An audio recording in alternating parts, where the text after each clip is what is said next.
Okay, let's start the Book of Kings.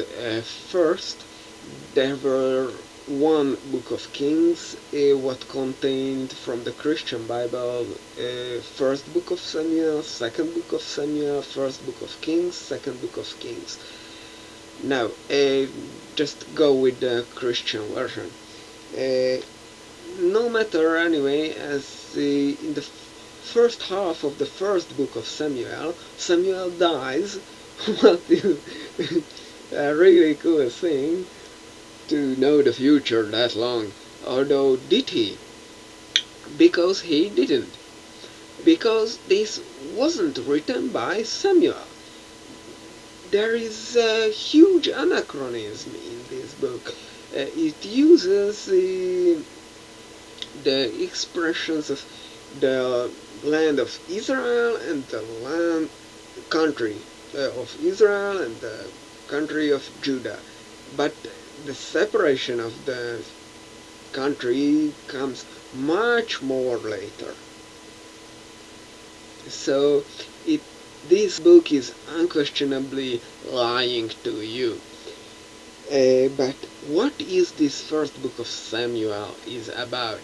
First, it is about Samuel, and second, it is about David, before David being king, so it is about Saul, the first king of Israel. Now,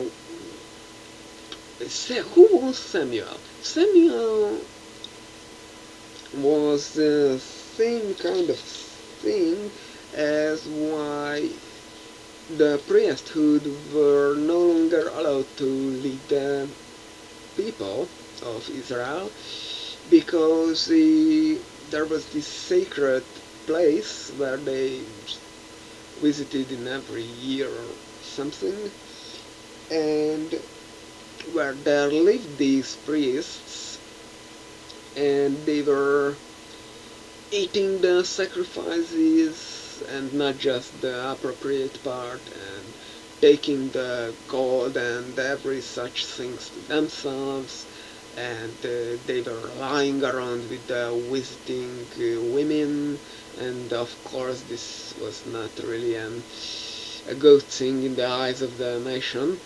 So the nation came out and said, look, we know we are different from the other nations, but we want kings as they have, because we don't like this method you are living with.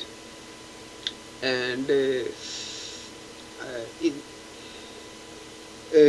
Samuel is the one who they ask, because they were risen as a priest to on that sacred place they visited every year. This is really long. And he starts to threaten them that this king will take away all their possessions and make wars with everyone, and it will be a terrible thing to have a king. Well, the people says, yeah, worse than you. So they have their king. So he is just a commoner and a really peaceful guy. An absolutely peaceful guy. Oh, don't like wars. He just wants to live in a moderate house. And, he don't take high taxes. He don't move you into other places because he just has that idea that it would be better that there are more people. So things not going as Samuel expected. So God sent an evil spirit, a maddening spirit on Saul. So he started to have this madness thing, and in that he is really aggressive and violent. But the people always lay around some lances and javelins to let him throw them around on people, but is really not a thing that you would normally give to an insane person. So one of the people in the court suggests that what about music therapy? Just a little harp and maybe he will calm down. Well, this is nowadays suggestion from psychologists too.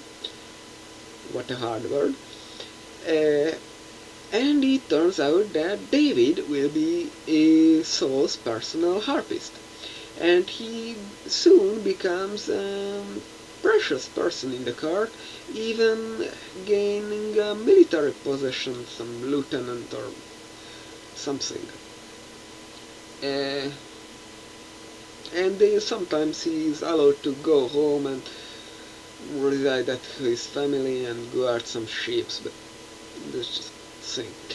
Now in the next moment, this guy who is told never risen a sword and was just a child and something, is mentioned in the next verse as a mighty warrior who were born to fight, and he is really unbeatable, and every day in his whole life practice with the sword. What? And then we arrive to Goliath, where no one from the court, not any other guy, knows the personal harpist. They don't recognize the lieutenant from the army. And David goes to fight with Goliath, not for the gain of the nation, but for half of the country's money. And, well, Goliath has this bronze helmet, bronze helmet, covered full face. You cannot penetrate that thing with a slingshot. Of course, in that kind of battle, in a champion battle, where two person goes out with their melee weaponry, you cannot even use a slingshot because that's a distant weapon and not a melee one. So this is an abolishment, heresy. Everything that is just and acceptable and lawful is kicked up and turned upside down by David, this little ignorant prick, who then will be chased by Saul and has this gay relationship with the son of Saul. And at the end of the book, Saul commits suicide, and it is very highlighted and not seen in the Bible and not handled as something bad.